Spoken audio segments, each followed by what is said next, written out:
Hey everyone, we're starting out a little darker tonight. A period of penalties, pottage, and plagues. We're going to explore the realities of medieval living. Hollywood sold you castles and chivalry, but forget that. In all honesty, you most likely wouldn't survive a day. Please take a moment to like and subscribe to the video before you settle in, but only if you truly like what I do here. Additionally, tell me where you're tuning in from in the comments section, as well as the time for you. Seeing who is joining us from around the globe is always exciting. Now turn down the lights, and if you like that gentle background hum, turn on a fan. And let's take it slow as we embark on our journey tonight. You've just woken up in the year 1325. Congratulations. Fortunately, you are still alive. The fleas are also the bad news, because it was a barn floor 3 months ago. Your bed is a half-rotted straw mattress that is full of hay and bugs and has a barn floor odor. Memory foam, pillows, and Egyptian cotton linens are all absent. It's just a wool blanket that hasn't been cleaned since last winter and has accumulated so much dirt that it weighs about a small cow. The distant sound of the church bell wakes you up. It's like an alarm clock from the Middle Ages, only louder and somehow less forgiving. Your home is a one-room, windowless wooden hut with a lovely open concept layout where your family, pets, and household insects all live together. Oh, what a lovely symphony the smell is. A delicate mixture of goat, human perspiration, stale beer, and something you hope isn't mold, but that's probably not in your soul. There is no such thing as scented candles. They simply melt on your dirt floor, even if they were. You quickly regret stretching since your joints hurt and the air is chilly. You are 22 years old, which is about middle-aged in medieval terms.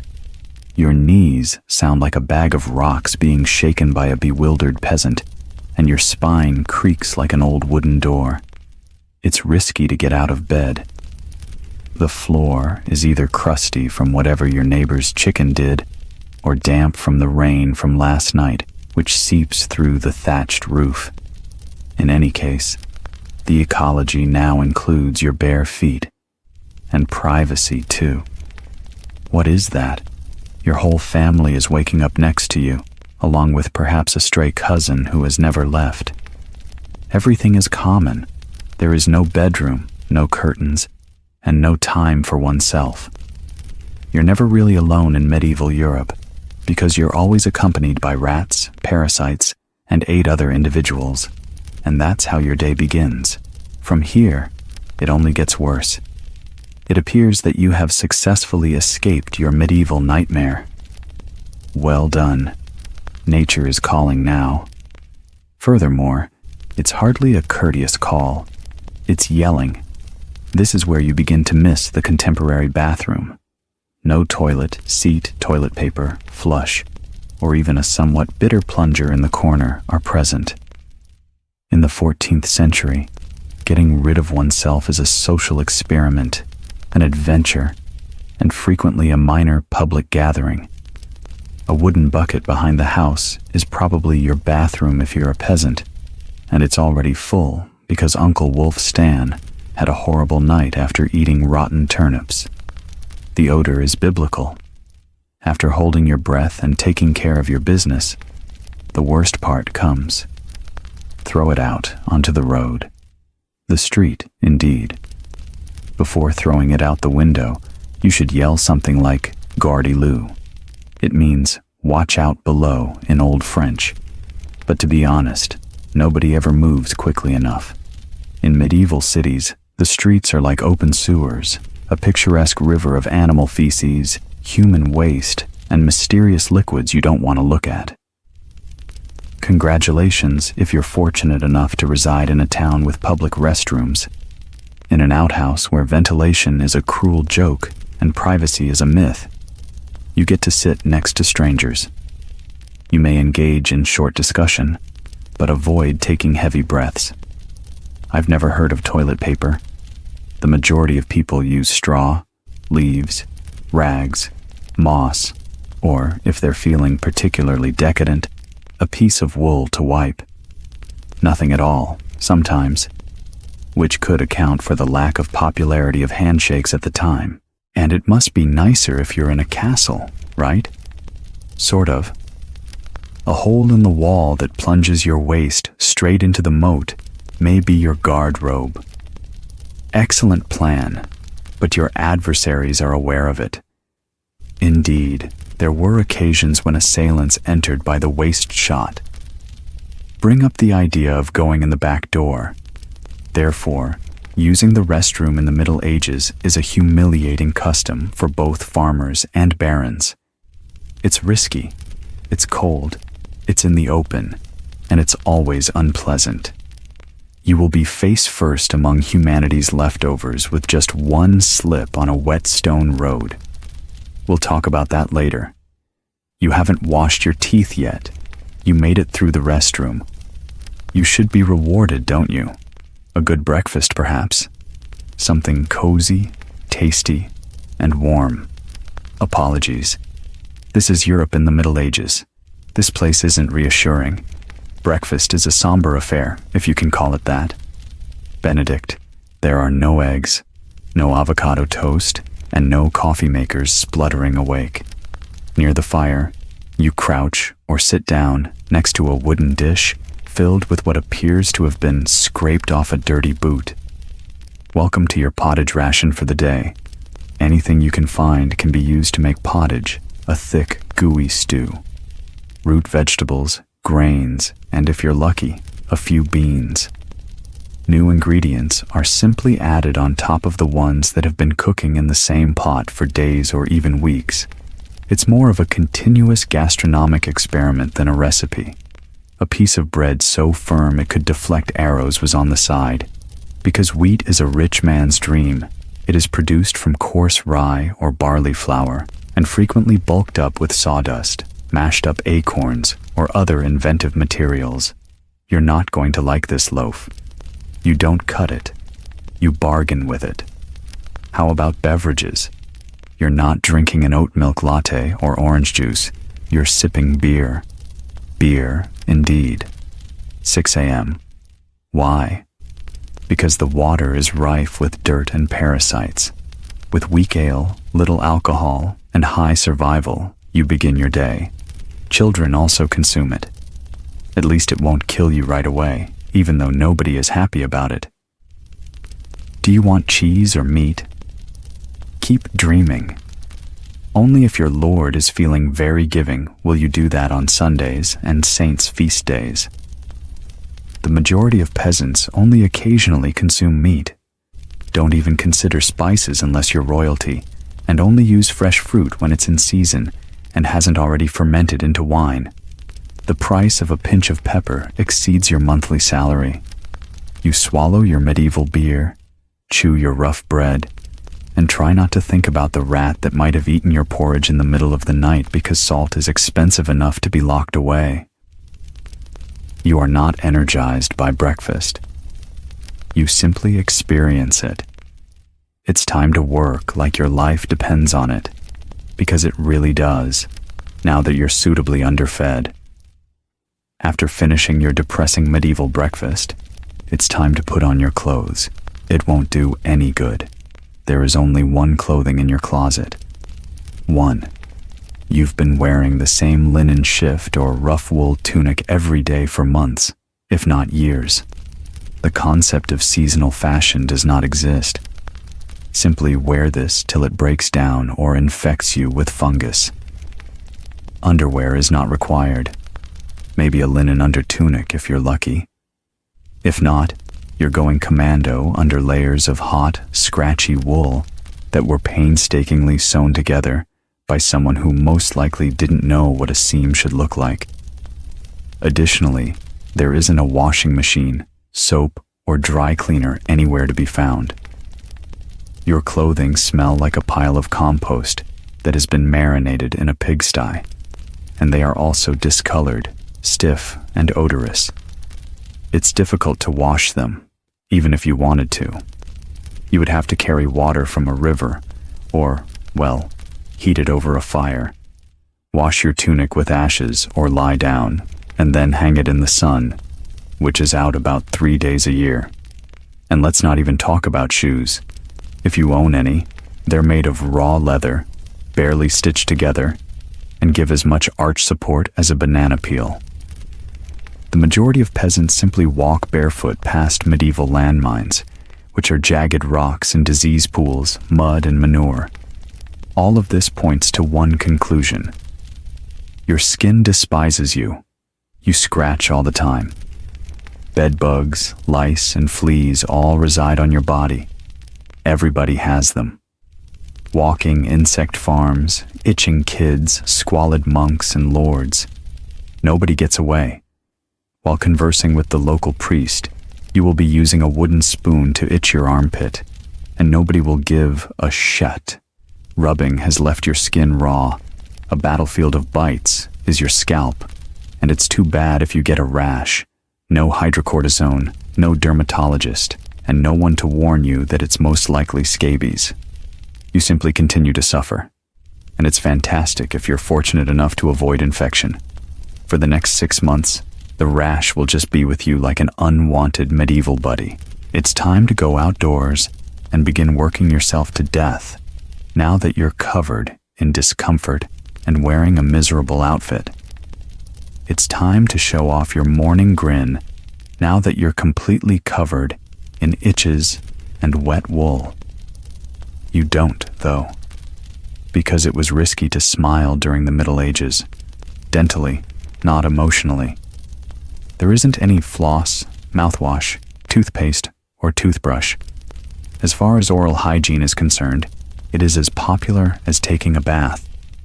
For the most part, your teeth are on their own and not doing well, though some people may chew on a twig or rinse with vinegar or wine. When you reach your mid-20s, your smile appears to have been lifted from a haunted crypt. Cavities are common. Gums swell. And those stains on your teeth aren't just from food. Decomposition is that. You're more rotten than a root vendor from the Middle Ages. Although it's not yet widely available, sugar is growing more popular among wealthy people, usually used in little cakes or to flaunt affluence. This expensive import is imported. Congrats if you're a nobleman. Compared to the peasants, you get to ruin your teeth more quickly. If you are impoverished, you will gradually overcome it through years of hard chewing, sour bread, and gritty porridge. Become accustomed to toothaches. They are constantly present in the background, much like the weather of the Middle Ages. The kind of pain that makes you want to use a pair of pliers to yank out your own teeth, pray, or drink. It's not a joke either. The real treatment was that. Barber surgeons existed, but dentists did not. Indeed. Your murs are being pulled out by candlelight, with an iron hook and no anesthetic, by the same guy who trims your hair.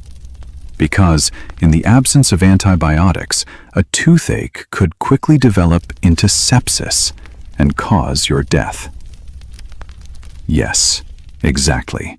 Your funeral in the 1300s might be the same thing that makes us visit a pharmacist now. On the social front, there is also no respite. Good luck kissing. There is terrible breath, or halitosis, everywhere.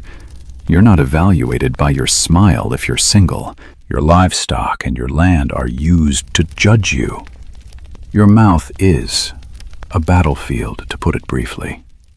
It's losing the war, too. Let's go outside now that your teeth are aching, because you're just beginning your actual job, the one that will break your back. It's time to leave for work. However, there is no desk, no office, no coffee break, and no opportunity for advancement. If you're like 90% of the people, your work is easy. Don't sacrifice your life for the comfort of others. You're a commoner. Well done. This implies that you work the property of a lord who most likely forgets your name. The sun rises with you, and you only stop when it passes behind the trees. A rusty sickle, a wooden hoe, your tools, and whatever bones you still have. No weekend exists. No clocking out is allowed. 6 days a week from sunrise to sunset is all that exists. If you're not harvesting, fending off raiders, or fervently hoping that your infected toe won't turn black, Sunday is off. It's a harsh job. Fields are plowed by hand, or if you can afford them, by oxen. You carry water, dig ditches, pick weeds, and stitch seeds until your spine starts to look like the letter S. It doesn't matter if you're exhausted. Nobody is inquiring about your mental health. Surprise if you're a lady. You perform more than just field work. You take care of kids, too. Pretend that your husband's lice infestation isn't slowly spreading to your side of the bed, while you clean, cook, spin wool, and feed the animals. Children begin to assist at the age of 5. Just a small wooden rake, no education, no toys, and the hope that one day they won't die of the flu. If you're one of the few people who don't work as a farmer, it's fantastic. If you're a cooper, tanner, or blacksmith, you still spend your days in ill-ventilated barns handling fire, chemicals, or animal intestines. Basically, the pay is survival. The benefits? Sporadic bleeding, bone break, etc. Take a warm beer, get a fever, and continue. Even for a day, you cannot afford to stop, because you don't eat if you're not working. If you don't eat, there's a remedy for it in medieval Europe. It's known as replacement. You take hold of your shovel, disregard the blisters, and continue digging, because your job wasn't a career in the Middle Ages. It is a test of endurance in slow motion. Let's discuss the weather, now that your back is burning from working in the fields. Because in the Middle Ages, temperature was more about constant punishment from the sky than it was about the seasons. First, let's talk about winter. Weathering, central heating, and insulation are all absent. A chicken might be thrown through the cracks in the wooden barriers. Instead of glass, your windows are covered with cloth. The hearth fire is lovely in theory, but you don't have enough firewood to keep it going, because wood is costly, and sometimes it's against the law to harvest it from the forest. Yes, if you pick up the wrong stick from the wrong forest, you could be put to death. You cling close to the dwindling embers, bundle up in your one wet wool tunic, and still wake up with your nose freezing. Your feet are always cold and frequently wet. Your tense fingers feel like little medieval popsicles. There is no diagnosis for frostbite. It's simply referred to as bad luck. Now let's move on to summer. It sounds better, doesn't it? Wrong. Your house becomes a clay oven during the summer. No cross breeze, no fan, and no deodorant at all. You perspire through your clothing, yet you are unable to take them off because exposing too much skin is frowned upon and increases the risk of sunburn, insect bites, and social rejection. The fragrance of last week's goat stew, which is still fermenting in the corner, and your unclean body are drawing a lot of flies.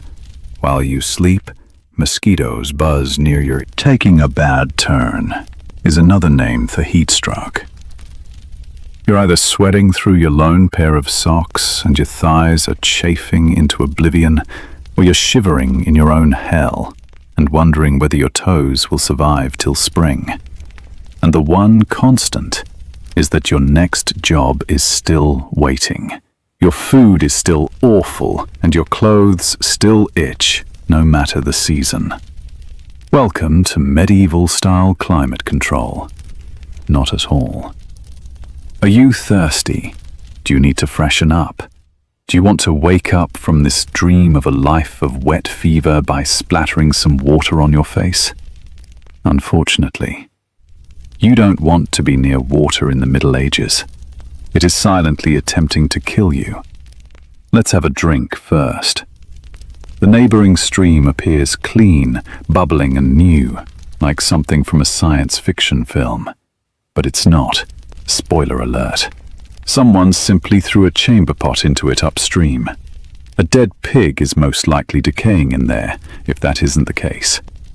Every drink contains bacteria, parasites, and the whole medieval European microbial army. People drank beer for that reason. Yes, even kids drink alcohol. It was little beer, weak in alcohol, strong in survival. So don't envision medieval youths doing keg stands. The water was safer than whatever ran down the town ditch, since brewing boiled it. If you were wealthy and didn't care about getting your work done by noon, you could also buy wine. How about taking a bath? Water was undoubtedly utilized to clean. Yes, in principle, not at all in reality. You see, back then, people thought that taking a bath really caused your pores to open, allowing the sickness to enter. Yes, exactly. Self-washing was regarded as a medical danger. It seems that if you never cleaned the protective layer of dirt that was deposited on your skin, you were cleaner. There were communal baths, but they soon became known for being hotbeds of scandal, gossip, and occasionally extreme medieval extracurriculars. Naturally, the church became involved and closed several of them. It was a complete production, even if you wanted to take a bath. You would have to fill a wooden tub that was leaking, collect water from the well, boil it over a fire, and then hope that no one else in the house used it before you, or worse, after you. Additionally, rainwater is gathered in open barrels, where moss grows, insects reproduce, and birds poop. Doesn't that sound refreshing? Water in the Middle Ages is therefore less of a life source and more of a risk, whether it is getting into your mouth, on your body, or on your crops. You'll be sweating in a straw bed, gripping your stomach, and thinking back on all of your life's decisions if you take one wrong gulp. Raise a glass for our forefathers the next time you drink tap water. You drank the water since they didn't have the luxury of staying hydrated without risk. Or perhaps you did not. Perhaps you just bumped into a disappointment-shaped rock. In any case, you're ill. You require assistance. A doctor is necessary for you. Unfortunately, you live in the Middle Ages when a medical degree is essentially just polite torture. First, let's discuss the diagnosis. Your humors are out of balance, which is the root of everything that is wrong with you, including a cough, rash, shattered bone, and the creeping disease. Blood, phlegm, yellow bile, and black bile were the four humors. Medieval science says that maintaining their equilibrium, like an internal soup, is essential to your health. Do you have a fever? Too much blood? The solution? Letting blood. Yes, exactly. Let's use a hungry leech or a dull blade to drain your life force into a dish. Yes, barbers were frequently the ones who did it. Imagine having a hemoglobin extraction and a haircut all at once. Baby, you get 2 for 1. Medieval last is experiencing anxiety or sadness. There is obviously too much black bile there. The remedy? Laxatives. Perhaps some prayers and a cold compress, or perhaps a warm herbal purge while everyone avoids looking at you and begins carving your coffin. Now, you're in serious trouble if you shatter a bone or have a terrible cut. Unless you consider fainting from agony, there is no anesthetic. Knives used for surgery haven't been cleaned since the time of the Crusades. The purpose of heating tools over fire is not to sterilize them, but rather to make them appear more frightening. Antibiotics from ages ago.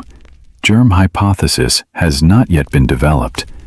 They believe that illness is caused by contaminated air or by God being irritated by your immoral behavior. Do you have a stomachache? Your ideas must have been sinful.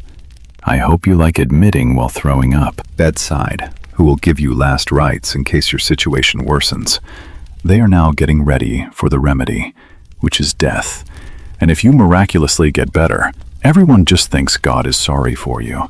The leech gets promoted, while the doctor gets all the credit. Therefore, sure, medicine in the Middle Ages was more about surviving the cure than it was about healing. Finally, it's time to eat after a long day of work, lice, and leeches. With a gnawing stomach, you shuffle back to your hell, eager for a warm meal, the only thing that can bring you joy in life. The news is bad. Most likely your food is attempting to murder you. Let's start with the fundamentals. There is no such thing as food preservation. There is only smoke, salt, and the hope that the winter air will keep things fresh. No refrigerator or freezer. If you are fortunate enough to have any meat, it has been hanging for days, marinated in dubious brine, coated with flies, and perhaps even shared with a few rats. The mainstay of the medieval diet is bread. Even so, it's not safe. Desperate peasants use bark, sawdust, or even mud to make it stretch during years with poor harvests. There's an added perk if it's rye season.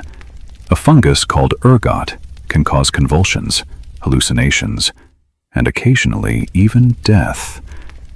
It's similar to consuming bread tainted with tetanus and LSD. Vegetables, but only when they're available. What's always in style, do you know? Turnips. A lot of turnips. They says in either floating in pottage, crushed, or boiling. Murtai is essentially a boiling pot of unknown components that has been simmering since your great-grandfather's burial, as you recall from Chapter 3. The fall may bring fruit, but it rots swiftly, and sugar is scarce, costly, and hoarded by the wealthy to flaunt their grizzled teeth. Dairy is an additional risk. Hours pass before fresh milk becomes bad. Cheese and butter do better, although they are bacterially dense. Since it's really either that or chew your boot leather, people eat them nevertheless. Let's also discuss seasoning. Spices such as nutmeg, cinnamon, or pepper, more valuable than gold. Onions, salt, and, if you're lucky, pain, are the main sources of flavor for the typical peasant. The majority of meals taste like damp burlap with a hint of melancholy. However, eating poses more than only health risks. It has to do with politics. The Lord owns game animals, not you. If you are caught poaching a rabbit, you can face fines, jail time, or even death. Yes, exactly. You might be hanged for your dinner. Therefore, keep in mind that every bite is dangerous when you eat your gray stew under the flickering light of the fire. Still, you eat. Because food didn't nourish it puts you to the test. It is now evening. You've endured hardship, labored, and hardly had time to process your dubious stew. Even though it may seem like the day is coming to an end, God is watching, so don't rest too much. So is the priest. And if you skip church, your neighbor Agnes will definitely tell on you. Religion was more than just a component of life in medieval Europe. It's life. Your birth, marriage, death, education, laws, calendar, and everything else in between are all under the church's authority. Consider it your landlord in a spiritual sense. Additionally, you consistently miss rent. Prayer bells serve as the focal point of each day. Every morning, noon, and evening, the town church bell rings.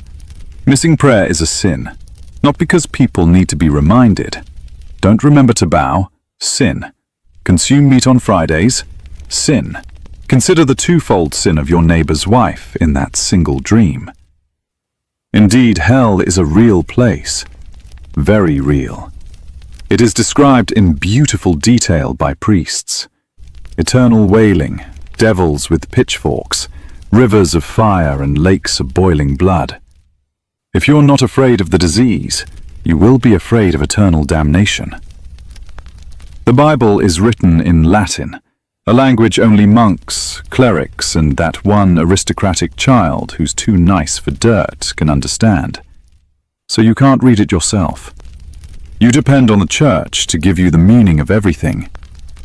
Therefore, it's time to kneel more if the priest says that your crop failure is due to your lack of prayer. 10% of your possessions must be paid in tithes. You donate wheat if you grow it. You offer eggs if you rear hens. Congratulations if you don't have anything. You're doomed financially and spiritually. Holidays are sacred occasions. Dozens of them. They're not for enjoyment, even though they provide respites from work. As a result, you should go to Mass, fast, confess your sins, and keep in mind that joy is a risky indulgence. Heretics are burned, witches are drowned, blasphemers are beaten, doubters are swiftly converted, and questioning the church is perilous. Thus you perform the actions. You chant, you bow. You hope that, if the priest approves of you, your soul will eventually arrive in paradise after living this filthy life. Because God might be forgiving in the Middle Ages. Not so much for the church, though. Try being a woman peasant in the Middle Ages if you thought it was difficult. Starvation, dirt, and dread, along with childbearing, social invisibility, and subservience. Being a woman in the Middle Ages was like being stuck in hard difficulty without any health potions or restart buttons. A girl's life path is essentially predetermined from birth. Get married young, have kids, serve your husband, and pass away exhausted. Not likely education. Your intellectual growth ends at the time you learn how to patch a shirt and churn butter. Unless you come from a noble family and are sent to a convent. Early marriage occurs. Very early. Being engaged at 12 and expecting a child by 14 is not strange. Love isn't the issue. It has to do with alliances, land, and livestock. Your viewpoint is not necessary. You are essentially your husband's property once you get married. Producing heir, feeding everyone, maintaining the house, and refraining from complaining are your duties.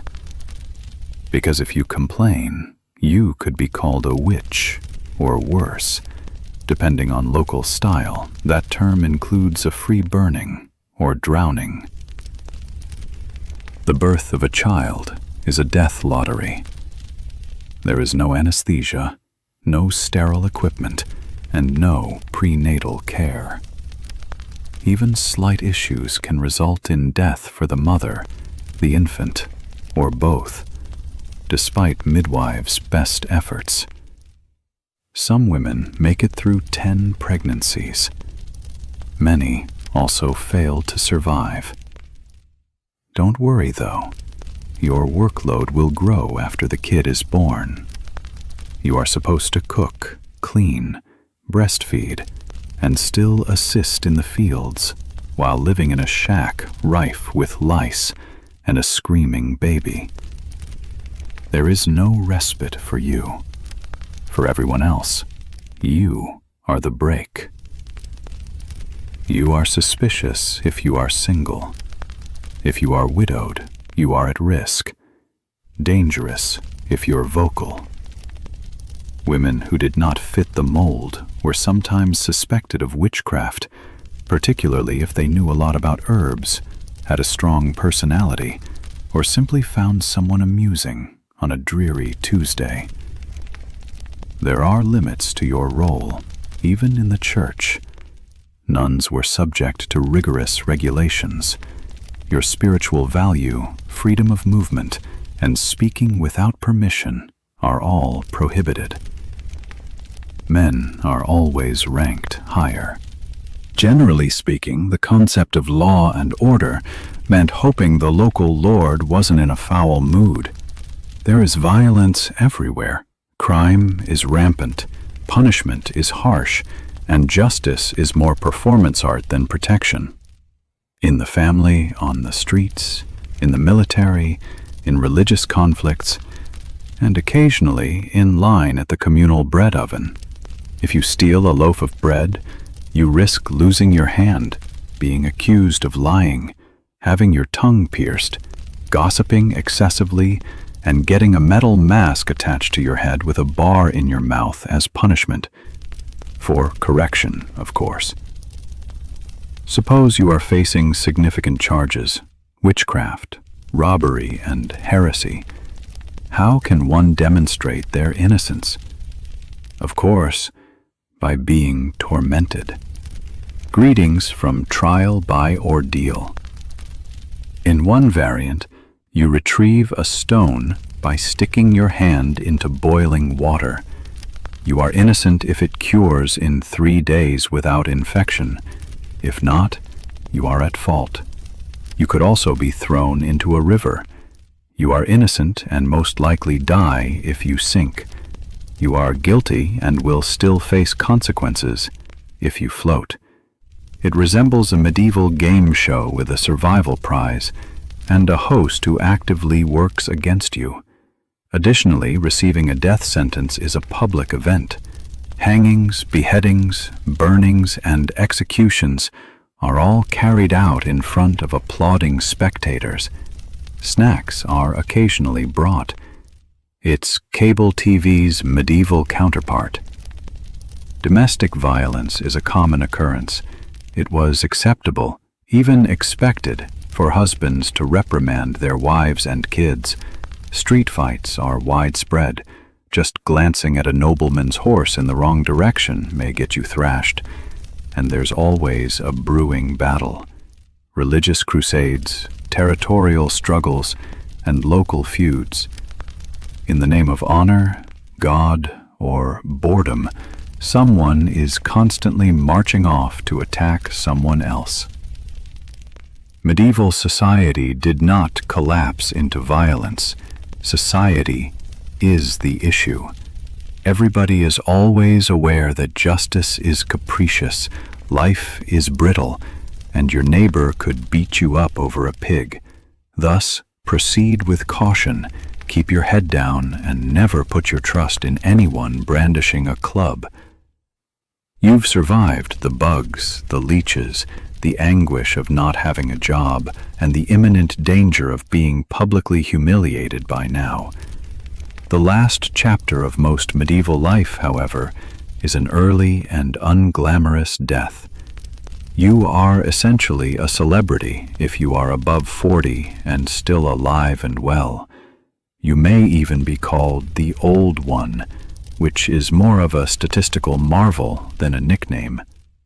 Let's dissect it. Infant mortality significantly lowers the average life expectancy, which is between 30 and 40 years. Almost half of all children passed away before turning 5. It only needed one terrible winter, disease, or starvation. No hope, no antibiotics, no immunizations. If you made it through childhood, you were already worn out when you reached maturity. As soon as you were able to stand up, you started working, and by the time you were 25, your joints were creaking like a monastery door. You may have lost most of your initial optimism, along with a finger and a few teeth. Childbirth was a particularly lethal ordeal for women. For women in the Middle Ages, it was one of the main causes of death. Prayer, hot water, and someone holding your hand while you bled out on a straw-stuffed cot. no medical assistance, no pain treatment. The risks were different for men, but they were just as constant. A neighbor's inebriated fury, minor wound infections, farming mishaps, or a sidetracked crusade. Even going to the market on foot could be dangerous if you run into an irate tax collector or a bored bandit. The pandemic, which transformed cities into cemeteries overnight, could also bring death in silence. By pounded or from hunger, which might decimate entire towns over the course of several seasons, or from misfortune, such as consuming rotten grain and dying while shouting against the walls and experiencing hallucinations. And if you had a funeral, you were fortunate. In order to prevent illness, bodies were frequently buried promptly. A tiny mound of earth, a pit, and a few spoken prayers, no polished coffins, no embalming. The following who weathered the churchyard still had enough room. Indeed, life in the Middle Ages was harsh, brief, and under continual threat from death in all of its manifestations. You never retired. You simply stopped being present. Moving on to your last chapter, let's talk about exits. The dream of the Middle Ages dies. How's your day been going then? You labored till your spine ached for mercy, scratched your way through itchy wool, begged to avoid contracting the plague, washed your teeth with wishful thinking, woke up in dirt, relieved yourself in a bucket, and narrowly avoided a public execution for owning a squirrel. Greetings from a day in medieval Europe.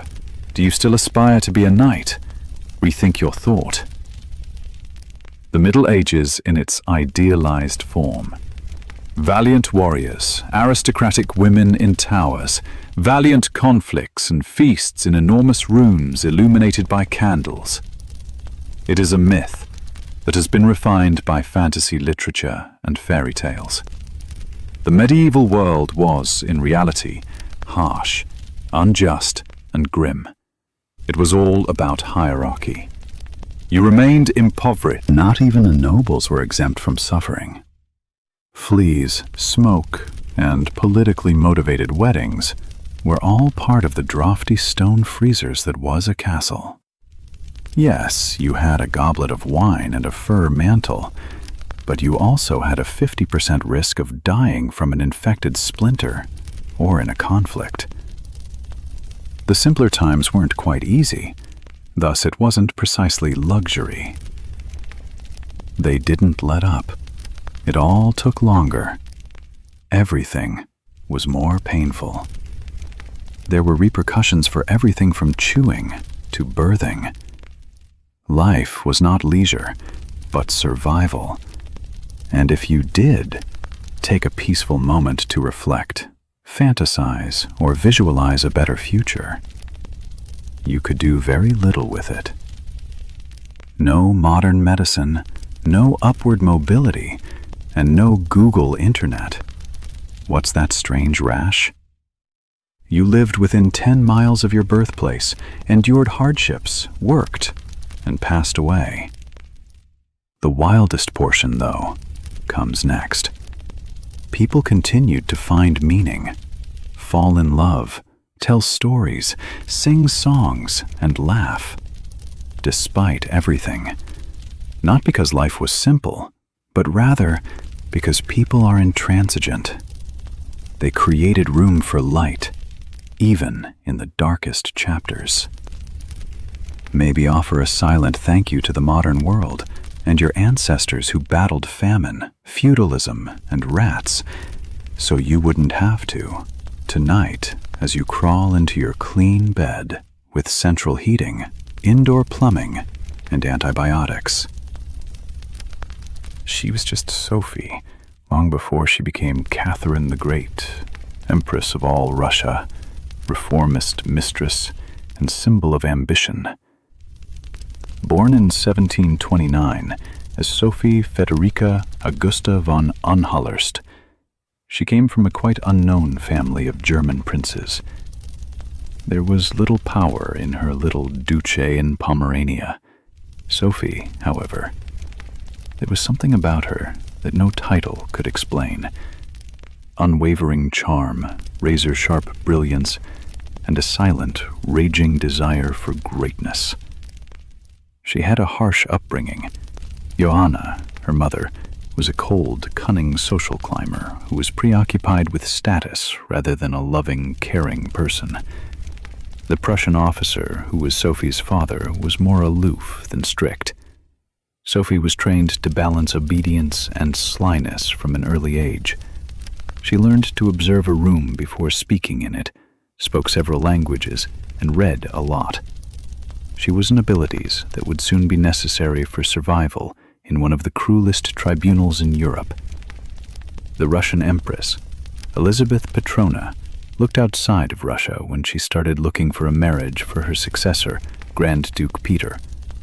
Since Peter was of German ancestry, Empress Elizabeth thought a foreign spouse who was appreciative and docile would be simpler to manage.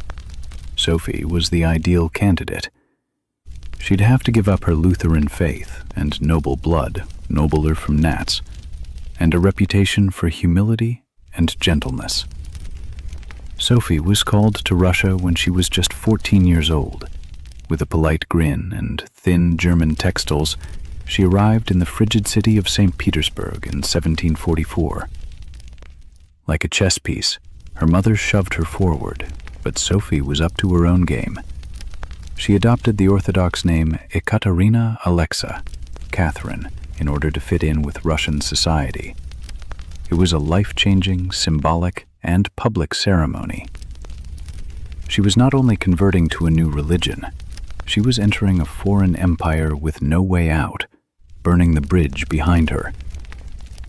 Nobody who was seeing that reserved adolescent girl wearing a coat with fur trimmings could have foreseen what would happen next. Empire, enlightenment, revolution, and treachery. However, Sophie stopped being a pawn and started making plans to become a queen as soon as she entered the Russian court. The goal of Catherine's marriage to Grand Duke Peter was to guarantee her position as a member of Russian aristocracy. However, it felt more like a prison than a crown right from the start. The Prince of Fairy Tales was not Peter, the heir apparent to the Russian throne. Uncomfortable, naive, and fixated on toy soldiers, he was much more occupied with playing war games in his chambers than he was with running an empire or providing love to his new bride. According to other reports, he even declined to consummate the marriage for years, with running an empire or providing love to his new bride. According to other reports, he even declined to consummate the marriage for years. He hated the Russian court that had taken him in and admired Frederick the Great of Prussia. Catherine, on the other hand, welcomed Russia with a fiery resolve. She studied its history, picked up the language, and committed orthodox practices to memory. She desired to fit in. Peter desired to get away. This was not merely an emotional mismatch. It was political. The Russian court was a breeding ground for vicious power struggles, paranoia, and rumor.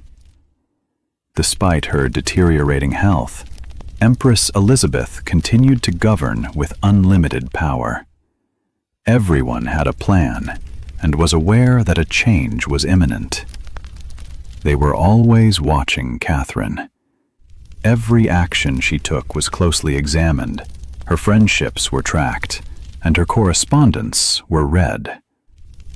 Her mother, who continued to whisper in her ear on behalf of foreign interests, her husband, and even her servants were untrustworthy. Alliances might quickly become accusations in this environment. Catherine, however, was not a fool. She developed allies in the background by learning how to play the court's games silently. In sharp contrast to her husband's immature outbursts and blatant disrespect for Russian customs, she won over military officers, befriended academics, and established a reputation for decorum and moderation. Catherine started reading enlightened intellectuals like Voltaire and Montesquieu behind closed doors. She was creating a vision for Russia, a country of power, education, and reason, while others viewed her as a young consort. However, there was a single issue. Catherine stayed in limbo, a helpless wife of a man unsuited to govern, for as long as Peter lived. So she watched, waited, and made plans. She was aware that no one would inherit the Russian throne. They'd have to take it. After waiting, observing, and maneuvering in silence for over 20 years, Catherine finally saw her chance in 1762 and took it with amazing accuracy. After the death of Empress Elizabeth, Peter, now Peter III, was at last Tsar. But almost immediately, his reign started to fall apart. In a few months, Peter insulted the army, displeased the nobility, alienated the church, and showered Prussia, Russia's traditional adversary, with accolades. He publicly discussed divorcing Catherine in order to wed his mistress, reverted important legislation, and degraded the clergy. Already suspicious of his capricious conduct, the court became icy and pious Russians. As she watched all of this, Catherine took action. Catherine launched a bloodless coup d'etat in July of the same year while Peter was abroad at his summer residence. She rode into St. Petersburg in full regalia, was crowned Empress Catherine II, and gained the loyalty of the strong imperial guard with the help of important military leaders, notably her boyfriend Gregory Olaf and his powerful siblings. Peter was caught off guard and gave up in a matter of days without any allies. After being arrested, he was discovered dead under suspicious circumstances. It was officially described as a hemorrhoidal colic. It was, informally, murder. Now Catherine was empress. By will, intelligence, and audacity, not by birth or marriage. It was a first. Without a single conflict, a foreign-born woman who had no rightful claim had seized the Russian throne. But that was only the beginning of her true challenge. She needed to turn her audacious attempt at power into a legacy that would last. Would she be accepted in Russia? Would she be respected by the nobles? Would she be able to maintain the empire without meeting the same end as her husband?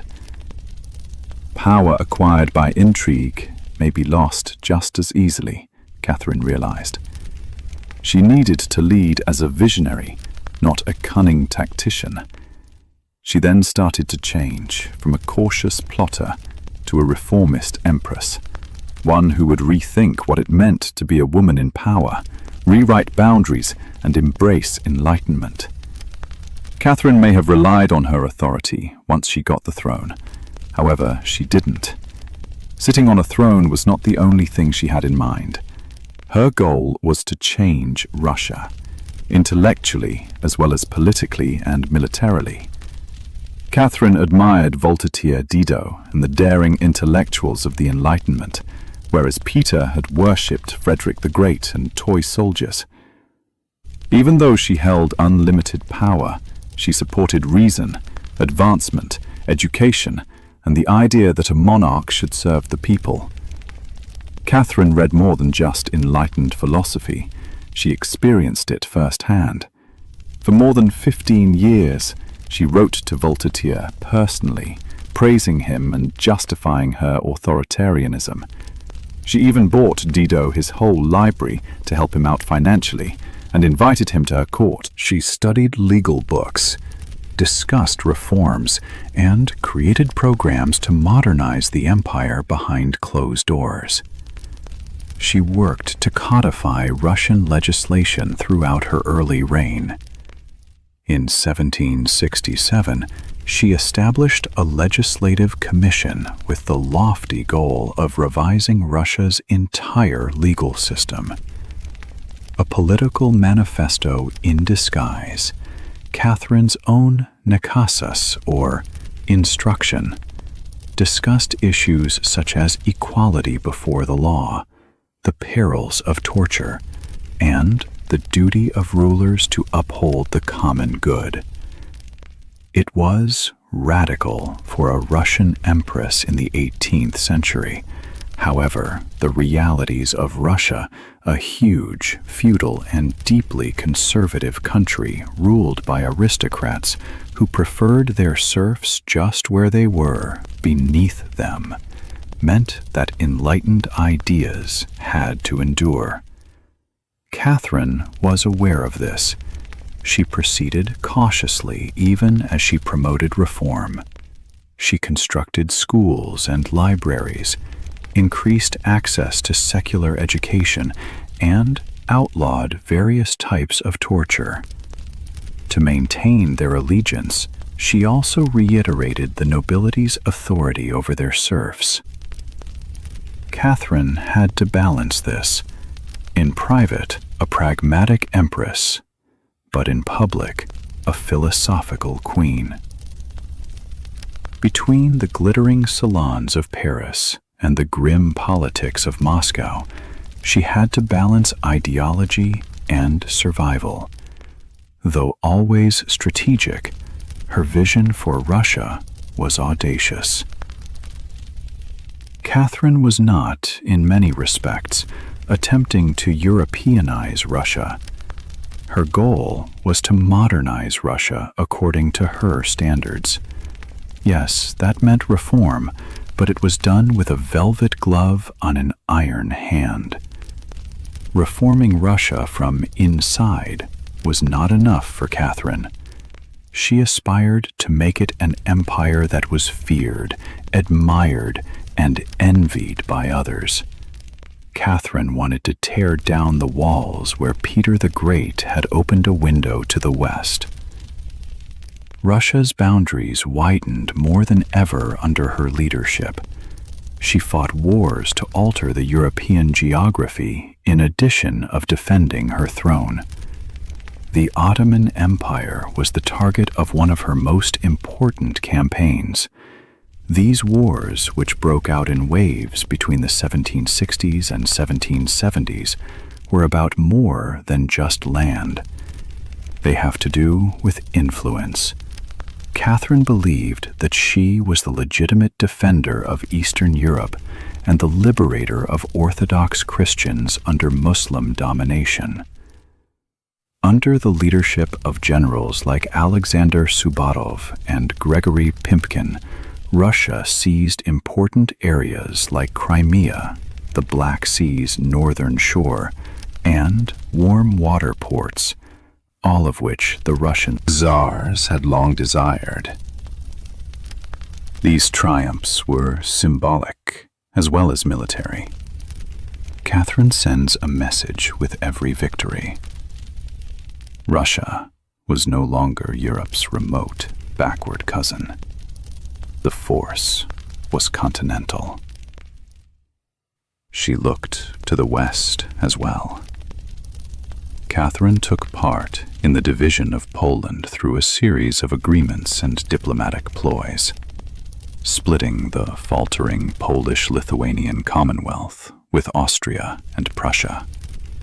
By 1795, when the Third Division came to a conclusion, Russia had claimed millions of new subjects and enormous new areas, erasing Poland from the map. Catherine, however, did not merely use soldiers to conquer.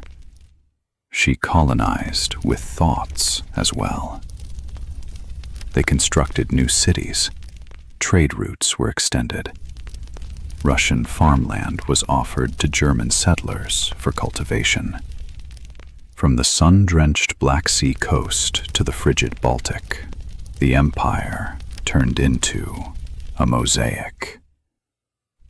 Catherine continued to be the driving force behind it all, reading reports, giving instructions, and personally directing the development of her growing empire. She would be criticized for being imperialist and power-hungry.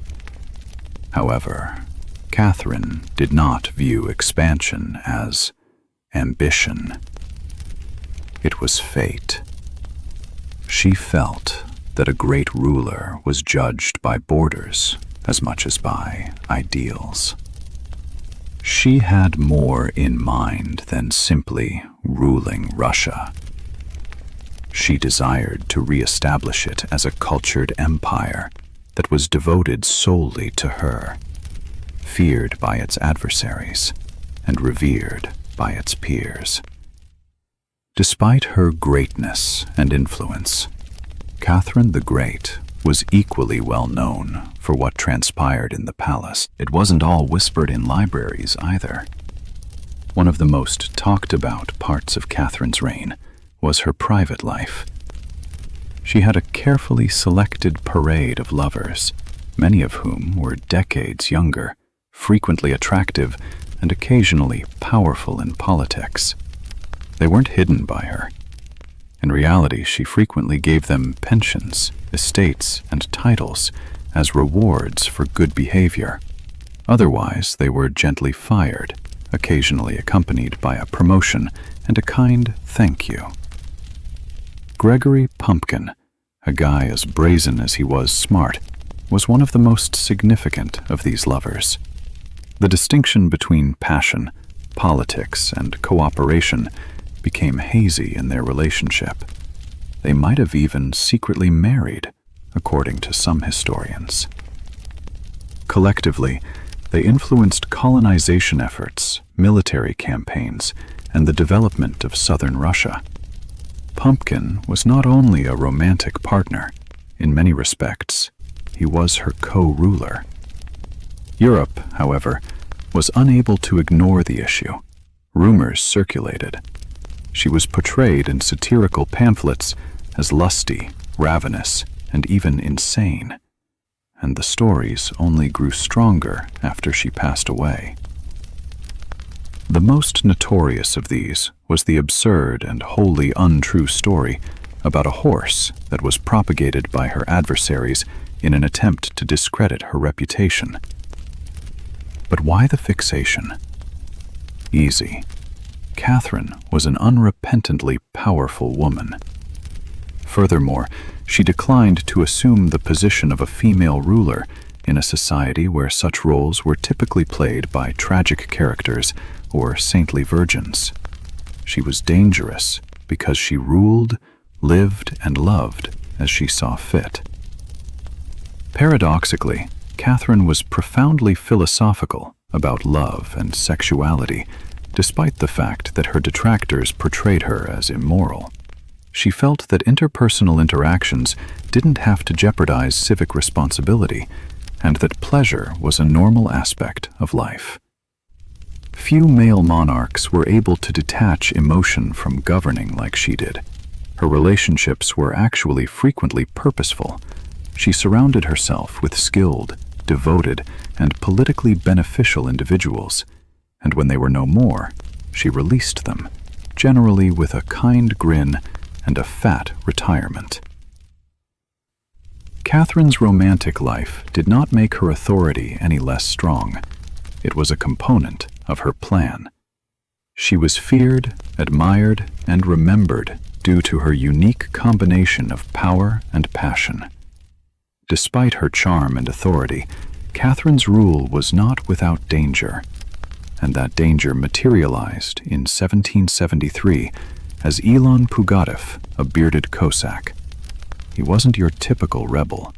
Pugachev claimed to be Catherine's deceased husband, Peter III.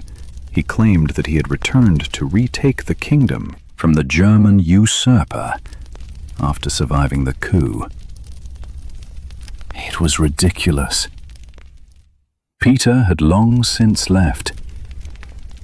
To the downtrodden and weary lower classes of Russia, however, the assertion did not have to be accurate. All it had to do was give hope.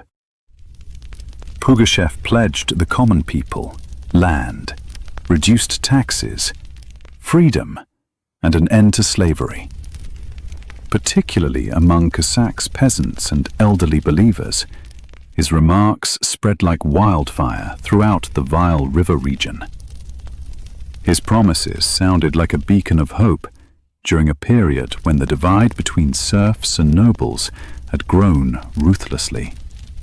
The biggest peasant revolt in Russian history was the Pugachev insurrection. Fortresses collapsed, towns were captured, and aristocrats were killed. It looked, for a horrifying moment, as though the empire itself would fall apart. Catherine trembled. She couldn't use treaties and cavalry to win this foreign war. This was an uprising against the system from inside her own people. She was in charge. Catherine, however, remained calm. She took action. She sent in professional troops to brutally put an end to the uprising. In 1774, Pugachev's army was routed. As a public warning to anyone who might follow, he was apprehended, put on display in an iron cage, and ultimately decapitated in Moscow. Catherine then stepped up her efforts to maintain authority and order. Her visions of silently freeing the serfs vanished. In a nation still bound by feudalism, the insurrection had demonstrated to her the boundaries of enlightenment. She now depended more on the nobles, who promised her devotion in return for complete command over their serfs. This marked a sea change. Stability was now more important to the empress who had once quoted Voltaire than philosophy. Reform grew wary.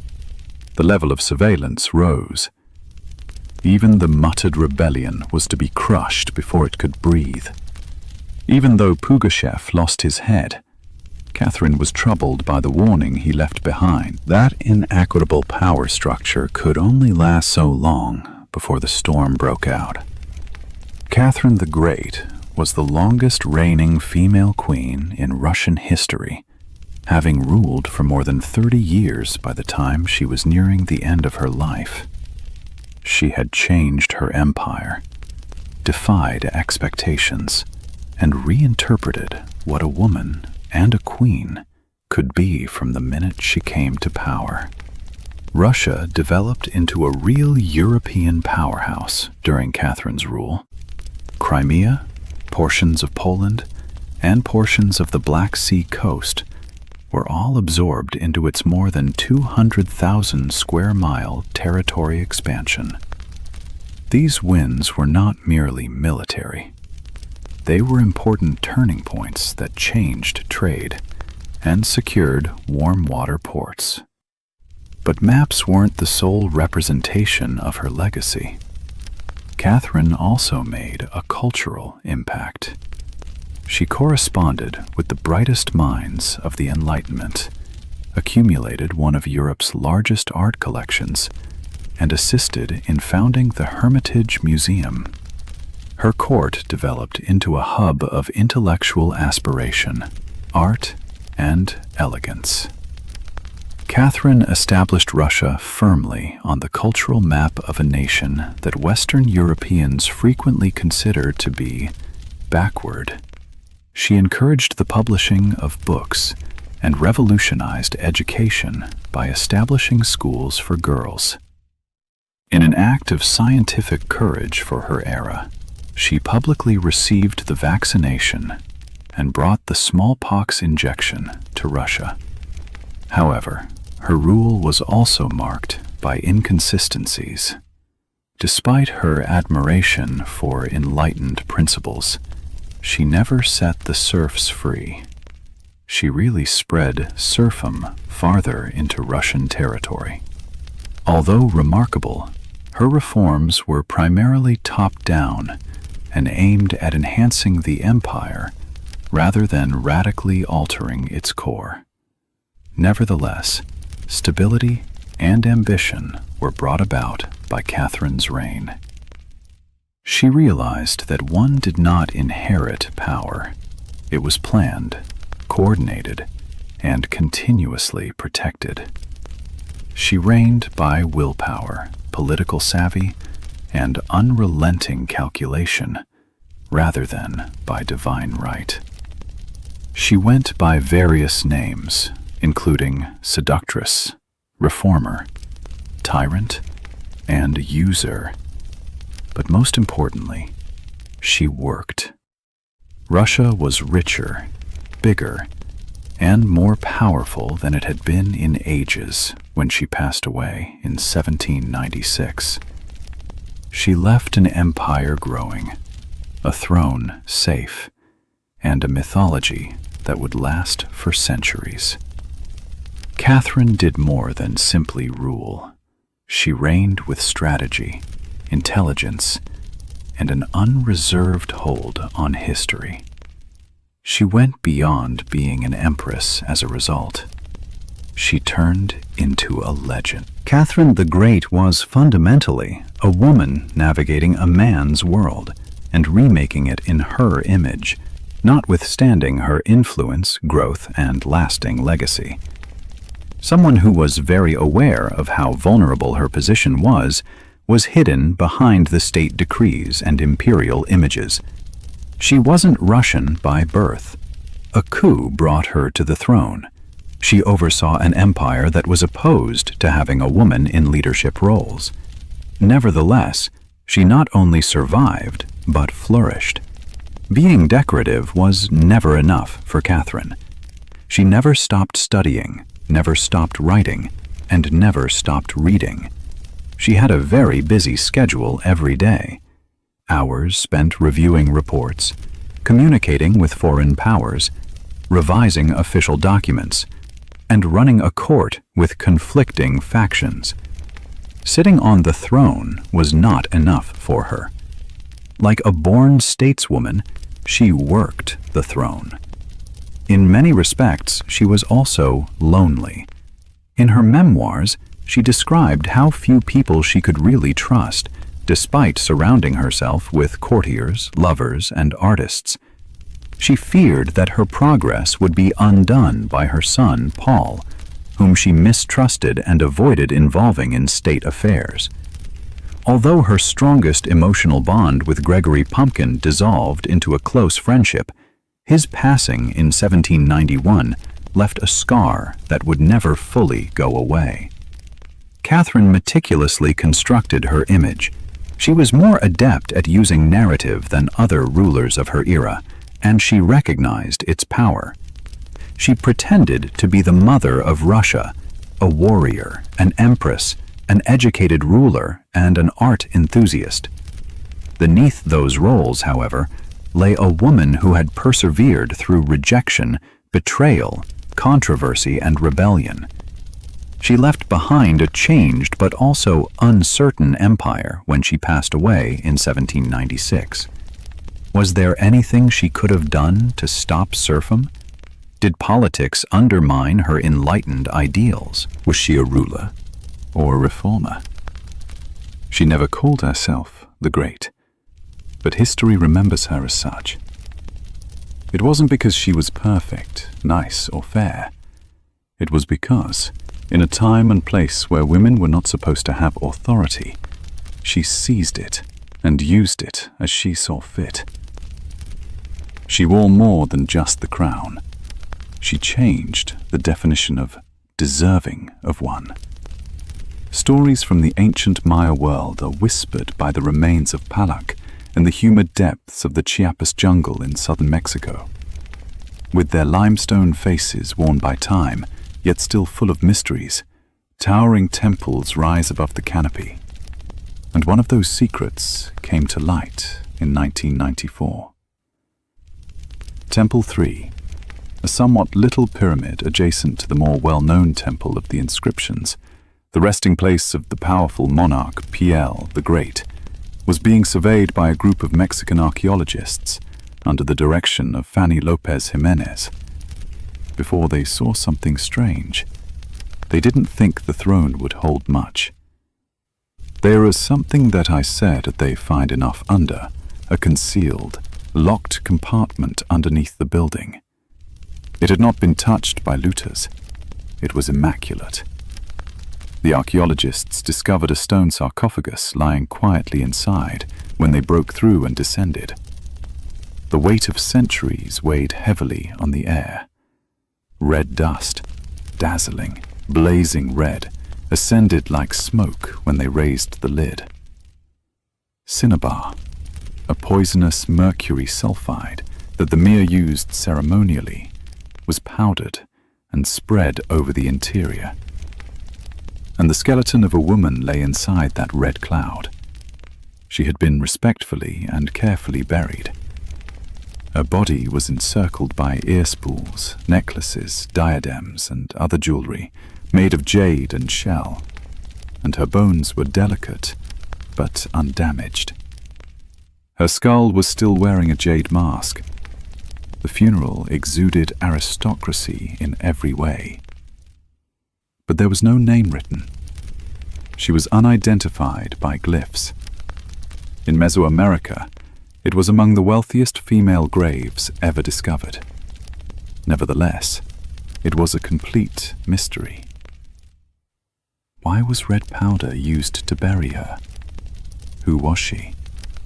Could she have been Pal's wife, a queen, or a priestess? She was dubbed the Red Queen by the researchers, and the moniker stuck.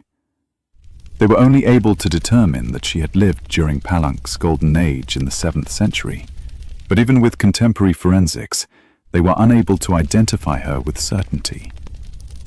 Her burial had been concealed, unaltered, and deliberately segregated, in contrast to the majority of Maya tombs. Her funeral was more than a formality. It had a spiritual quality. Words weren't supposed to be used to memorialize this woman. Color, ritual, and the mystery she left behind were all intended to serve as reminders of her. The silence of the locked room and the Red Queen's jade jewelry were not the most eerie aspects of her tomb. The crimson dust was the cause. Everything was covered with a thick layer of powdered cinnabar. Her bones, the walls, the sarcophagus, and even the offerings surrounding her. It stuck to the stone like blood. This was no accident to the Maya. One of the most revered and hazardous materials in ancient times was cinnabar, which was manufactured from crushed mercury sulfide. Its vivid red hue was more than just eye-catching. It represented rebirth, blood, and the life energy that united the divine and human worlds. Red was revered. It represented daybreak, sacrifice, and the rebirth of life after death. It wasn't merely symbolic either. It had a spiritual quality. It was customary to cover the deceased in cinnabar in order to change their body and preserve it for transition rather than eternity. The Maya believed that life continued beyond death. It was a transition into a different layer of the cosmos. Therefore, the Red Queen, whatever she was being readied for deification as well as burial. There's more to this, though. Cinnabar is poisonous. Mercury poisoning, tremors, hallucinations, and even death can result from repeated exposure. The chemistry was probably beyond the mayor's comprehension, yet they sensed its power. It was hazardous, strong, and volatile. It was an indication that this individual was not your typical mortal. To bathe the corpse in it. Few people were buried with cinnabar in Palank. The site is dominated by the pyramid of Pal the Great, the mighty king. The scarlet powder drenched his body just as it did hers. Just that detail sparked conjecture. Was the Crimson Queen his mother, his wife, or another supernatural being of a similar rank? Another sacred emblem, jaguar hide, had been used to cover her head. Miniature jade figurines, obsidian knives, and bone needles surrounded her, suggesting ceremonies carried out in her honor at death or throughout her lifetime. Without using words, every aspect of her funeral communicated a tale. It's a secret story of power. A woman dressed in the hue of sacrifice, ready to enter the underworld, ceremoniously rather than in silence. A realm of silence, broken only by the brilliance of jade, shell, and obsidian, surrounded the Red Queen's crimson-soaked bones. These weren't just decorations, they were sacrifices. Each one specifically selected to travel with her to the Xibalba, the Maya afterlife.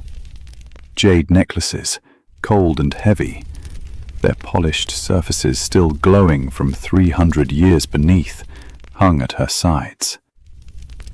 Jade was more than just gorgeous, it was holy. It was seen by the Maya as a representation of perpetual life. It stood for the god's breath, the jungle's vigor, and the maze's green.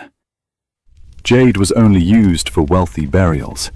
It covered the Red Queen's ears, wrists, and chest, after known to be considered for lives, a blatant indication that she had power in life, possibly even divine favor. The jadery mask that was carefully draped over her face was among the most eerie items. Constructed from dozens of tiny mosaic tiles, set to resemble the features of her skull, this death mask was delicate in contrast to the gilded ones of Egypt. In the eyes of the gods, the mask was a ceremonial tool used to safeguard the soul, maintain identity, and portray her as divine. Artifacts from shells, obsidian knives, and bone needles were scattered around her bones. These might have been ceremonial implements or representations of her position as a royal matriarch, priestess, or healer. There was a single bone pin with a faint but intentional engraving. Her words faded into a tiny echo. Ceramic containers that were still sealed and probably originally held offerings were found at her feet and around the tomb's boundaries. Incense, food or drink to keep her soul alive after death. The Maya did not see death as an end, but as a perilous passage, a sacred crossing layered with ritual, symbolism, and transformation. For them, a tomb wasn't merely a resting place. It was a soul map. The Red Queen's mausoleum, sparse yet deliberate, reveals this view. No gold or chariots filled her chamber, only spiritually significant objects designed to guide her into the afterlife. Her sarcophagus, strikingly silent, no name, no inscription, holds mystery as much as remains. Scholars have long speculated about her identity. The strongest theory is that she was Zakbu Ajah, wife of Kinich Janab Pakal, later known as Pal the Great. Zakbu was no passive partner. Born into nobility, she became a ceremonial figure of power and bore sons who continued the royal line. Her burial in Temple 3, near Pakal's elaborate tomb in the Temple of Inscriptions, suggests more than coincidence.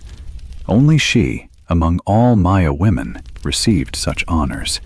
The layers of cinnabar covering her bones, a sacred red pigment used rarely and reverently, were shared by only two figures in Palenque, her and Pal.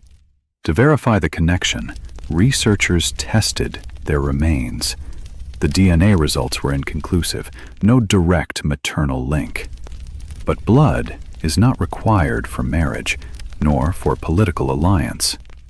Some suggest she may have been Sak Kuk, Pal's powerful mother and regent. Others speculate a sister, priestess, or unnamed ancestor. Regardless, the overwhelming evidence points to a woman of immense stature, possibly a queen, a mother of kings, and a spiritual counterpart to Pal. And yet, she remains nameless. This might not be an accident.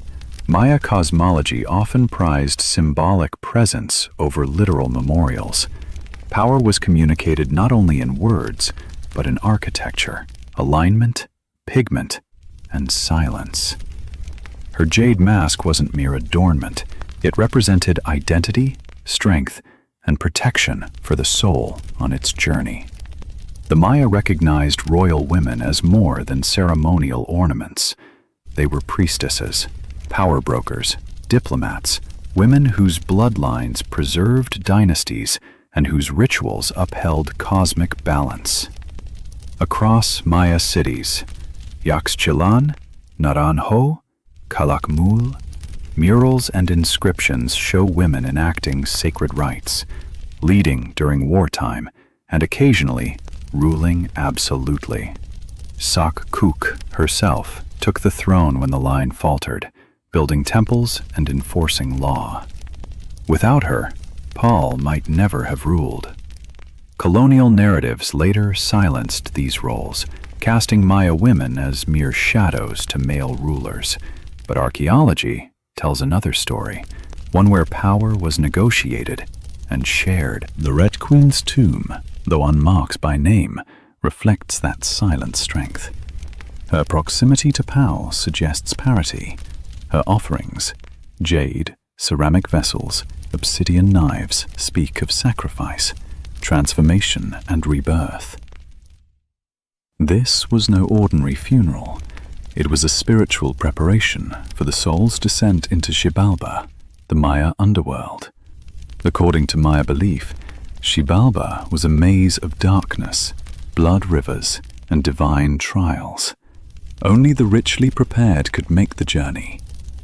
The Red Queen was wrapped in cinnabar, encased in limestone, surrounded by offerings and sacred instruments. Even the orientation of her tomb, east to west, echoes the sun's passage from life to death. The symbolism was precise, deliberate, cosmological.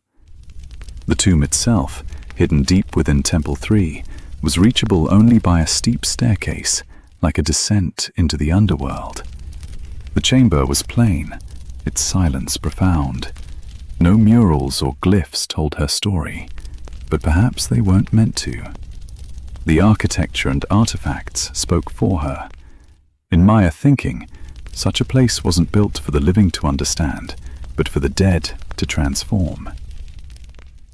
While Pal's tomb is famous for its elaborate carvings, his lid depicting a cosmic rebirth, the Red Queen's is modest, yet they share crucial traits: cinnabar, jade, pyramids, and reverence. They are two halves of a spiritual narrative. Pal, the sun falling into night; the Red Queen, the moon rising in mystery. Male and female, day and night, ruler and ritual. Their tombs speak across time, silent, but together. The Red Queen's legacy is preserved not in her name, but in her presence. She is a queen remembered not in stone, but in scarlet, a ruler of silence. She forces us to rethink ancient power, not as exclusively male, but as balanced and cosmic. Her story told through temples, pigments, bones, and careful burial makes clear that she was not simply a consort. She was a sovereign piece of the sacred order. Her face, once covered by a jade mask, now looks back at us through dust and awe. Even in death, she reigns, not just over Palenque, but over our imaginations. Frida Kahlo met Diego Rivera in 1928, still healing, still learning to live inside her own wrecked body. She was just 21. He was 42, Mexico's most famous painter, a political giant wrapped in a massive frame and even larger ego. She didn't approach him as a fangirl. She walked straight into his studio at the Ministry of Education while he painted, handed him her work, and asked bluntly, "Do I have talent?" Diego looked at the tiny woman with fire in her eyes and said yes, not out of politeness, but because he saw in her something real, something raw, a kind of truth he didn't know how to paint himself. That moment lit a fuse. Their romance was thunder and oil. Frida once said, "I suffered 2 accidents in my life, one in which a streetcar knocked me down. The other was Diego." They married in 1929, in what her parents famously called an elephant-dove marriage. He was huge, politically revered, infamously unfaithful. She was sharp-tongued, cane-wielding, and already a legend in the making. From the start, their love was volcanic, burning, rupturing, and somehow never quite turning to ash. Diego pushed Frida to paint more, to embrace the sharp edge of her own voice. But he also betrayed her over and over, including with her own sister, Christina. Frida, in her own rage, responded with lovers of her own, men, women, even revolutionary Leon Trotsky and artist Georgia O'Keeffe, if the whispers are to be believed. Yet even as they hurt one another, they never fully let go. After their divorce in 1939, they remarried a year later, under new terms. Frida would keep her independence, her house, her money, and her name. Love would be redefined, less about possession, more about collision and survival. While Diego painted grand murals on factory walls and government buildings, Frida painted herself. Her injuries, her heartbreak, her surreal rage, and her quiet longing spilled onto tin and wood. Her work was raw, weird, sacred. Where he gave the world gods and revolution, she gave it guts and grief, laid bare. She wasn't interested in flattery or fantasy. She wanted truth, even if it was twisted, brutal, and unpretty. In the early 1930s, she traveled with Diego to the United States, San Francisco, Detroit, New York. Diego thrived in the attention and accolades, painting massive, state-sponsored murals of the people's history. Frida watched from the margins, a cane in one hand, skepticism in the other. The glitter of American capitalism repulsed her. She wrote bitter letters home, mocking the hollow luxury and vanity she saw around her. She missed the chaos of Mexico, its bleeding colors and contradictions. The US was too clean, too rich, too sterile. She longed for something real. Her paintings from this period turned darker, more symbolic. She painted miscarriages and surgical tables, bleeding flowers and mechanical hearts. Her canvases became more inward, more coded, with symbolism drawn from indigenous Mexican culture, Catholic martyrdom, and her own nightmares. She was no longer just painting to survive. She was painting to claim territory over her body, her pain, and her narrative. By the time she returned to Mexico, the world had started to notice. Not everyone liked what they saw. Some found her work grotesque. Others called it too personal, too womanly, too strange. But Frida didn't flinch. She painted her truth with the same clarity she painted her unibrow. She was not a muse. She was not an ornament. She was not here to please anyone. Her life was breaking apart, and she was using every shattered piece to build something no one had ever seen before. The pain never left her. After the streetcar accident shattered her body, it became a companion, persistent, evolving, always just behind the curtain of consciousness. Multiple surgeries, a failed pregnancy in Detroit, and a loneliness that clung like humidity turned her paintings darker, more honest. In Henry Ford Hospital, Frida lies weeping on a bed, surrounded by symbols. A fetus, a fractured pelvis, medical tools, and a snail creeping slowly across the void. Each one a scream painted in silence. But even in her most broken images, her face remained steady, defiant. Frida didn't hide. She stared directly into the viewer's eyes, daring them to look away. The art world had no place for someone like her. She wasn't dreamy enough for the surrealists, too radical for the conservatives, too Mexican for the Americans. But she didn't flinch. Back in Mexico, she leaned harder into her political beliefs. When Leon Trotsky was exiled, she and Diego sheltered him in La Casa Azul. Her identity wasn't a costume, it was a banner. The Tehuana dresses she wore were both fashion and manifesto, an embrace of indigenous culture, a rebuke of colonial erasure. Frida didn't just live her beliefs, she wore them, painted them, bled them. While Diego painted sweeping murals of revolution, Frida painted its cost. Her body was the battlefield. The canvas became a diary, a protest, a sacred confession.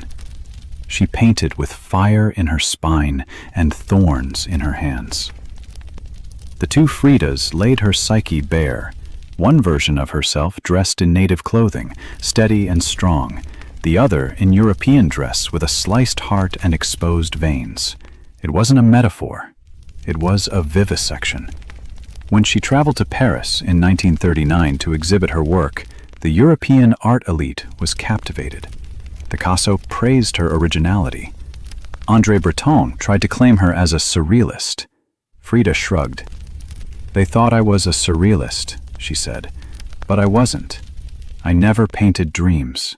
I painted my own reality." Her reality pulsed with symbolism. Thorns, hummingbirds, blood, skeletons, corn. Not as decoration, but as reclamation.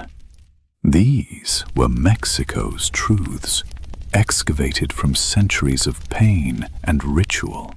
While Rivera's murals preached revolution, Frida painted the cost of surviving it.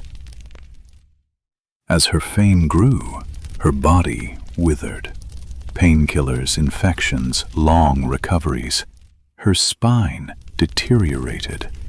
Her right leg refused to heal. She spent months bound in plaster, hoisted in traction, her limbs stretched or fused. But she still painted. Sometimes from bed, her torso braced in steel corsets, her fingers barely able to hold the brush. Each painting was an act of rebellion. The broken column shows her torso split, nails piercing her flesh, a shattered ionic column replacing her spine. Her eyes, as always, do not blink. Pain wasn't her subject, it was her medium. She made suffering sacred, turned vulnerability into strength. Her politics sharpened too. She rejoined the Mexican Communist Party, denounced U.S. imperialism, and marched in protest, even when confined to a wheelchair. One of her last public acts was attending a demonstration against the CIA-backed coup in Guatemala. She arrived in a wheelchair, fists raised, her voice as loud as ever. By 1953, Mexico finally gave Frida her first solo exhibition in her own country. Doctors warned her not to go. Her health was perilously fragile, so she arrived by ambulance. They rolled her in on a hospital bed and placed it in the center of the gallery. Frida welcomed guests with tequila and laughter, her body broken, but her spirit unkillable. Surrounded by her own creations, she was radiant, draped in traditional fabric, flowers in her hair, eyes still burning. Her final works bled raw symbolism. Marxism will give health to the sick shows Frida in a steel corset held aloft by Marx's hands, crushing eagles and dollar signs. In her last known painting, she offered sliced watermelons. A still life, but not still. A burst of color, a farewell feast. One piece bore her final words: Viva la vida. Long live life. On July 13th, 1954, Frida Kahlo died in La Casa Azul at the age of 47. The official cause? Pulmonary embolism. But her friends suspected something deeper. She was tired of pain, of hospitals, of surviving. She had lived more in her 47 years than most do in twice that time. Just days before her death, she had joined that Guatemala protest. She went out the way she lived, resisting. At her funeral in the Palacio de Bellas Artes, Frida's body was wrapped in the red flag of the Communist Party. Revolutionaries, friends, lovers, and artists wept.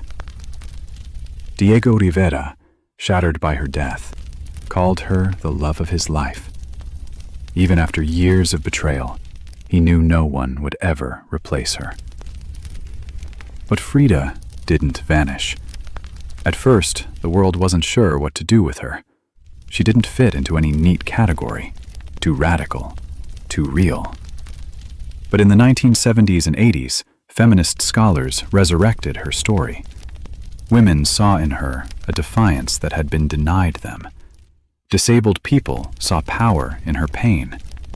The queer community saw a bisexual icon who lived authentically when silence was expected. Suddenly, Frida was everywhere, on t-shirts, murals, dolls, calendars. But this wasn't hollow fame. It was resurrection. Her self-portraits were no longer curiosities. They were mirrors. To look at Frida was to confront your own chaos. She gave permission to be raw, weird, unpretty, angry, proud. Her art didn't just represent Mexican identity. It defined it. She became a symbol of everything loud and beautiful that refuses to be erased. She didn't ask to be a symbol. She only ever painted herself. Bloody, joyous, grotesque, divine. But by doing so, she offered millions of people their first glimpse of themselves in art. Women who'd been silenced, queer kids who felt invisible, survivors of pain, of trauma, of exile. She stood for all of them. Frida didn't overcome suffering. She weaponized it. She didn't escape her body. She painted it into myth. She was never trying to be perfect. She never bowed to convention. She didn't soften herself for the comfort of others. She gave us color in a world that demanded beige. She gave us noise when the world begged for silence. She gave us herself, unfiltered, broken, whole. And that's why she never died. Frida Kahlo is not just remembered. She is revered.